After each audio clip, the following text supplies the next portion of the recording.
talking a lot about purpose, success, and significance, and what it looks like to have that be the reason that you are living. Right. If you're talking about these themes, the person in the Bible that exemplifies them most is Paul. I don't think there's ever been a more driven person than Paul. He was crazy. He's crazy because before he was a Christian, he was the first terrorist to go after Christians. And after he was a Christian, he was the first missionary to go after Gentiles. The problem with trying to strive for success and achievement is if that becomes your main goal in life, one of two things happen. Either you dominate and belittle other people because they're not good enough, or your fear of failure actually motivates you to feel like you're not good enough. And you live in this constant, I'm above people or I'm below people, not on the same plane as people. Yeah, so what does it look like to actually have the gospel penetrate your life if you're driven by success? And it's not that success is a bad thing, it's a good thing. It's great. We should be pursuing our purpose in life and looking to achieve things. But how do we live it in such a way where it doesn't run over people and we can actually be in a right relationship with others? Right.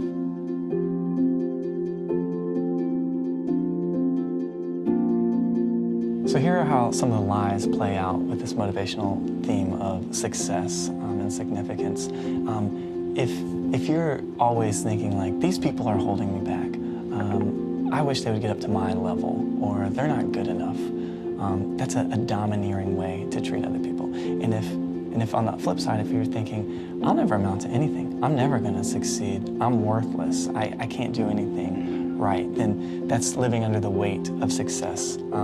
So what is the truth in all the mix of all these emotions and thoughts?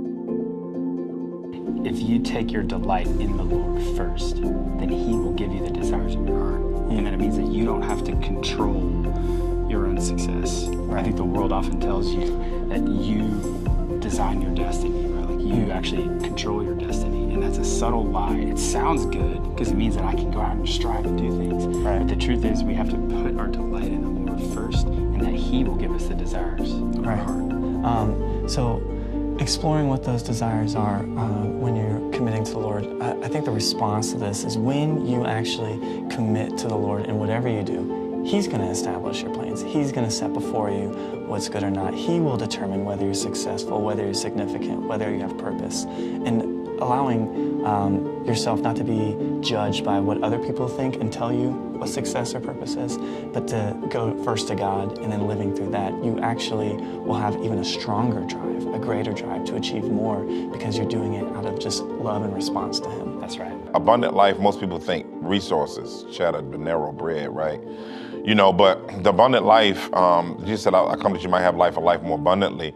He came to people that were spiritually, comprehensively downcasted. And so He promises on one end, the disciples said, we left everything for you. He said, well, no one who's left everything won't get, they won't just get stuff in the future, they'll get stuff now, houses and all this stuff. But then on the other end, the Bible talks about the fact that, you know, he who walks godly in Christ Jesus will suffer persecution. So it's kind of like this paradox, if you will, of a lifestyle. So when we look at the idea of abundant life, it's the ability to have a divine perspective and enjoyment no matter what's going on in your life.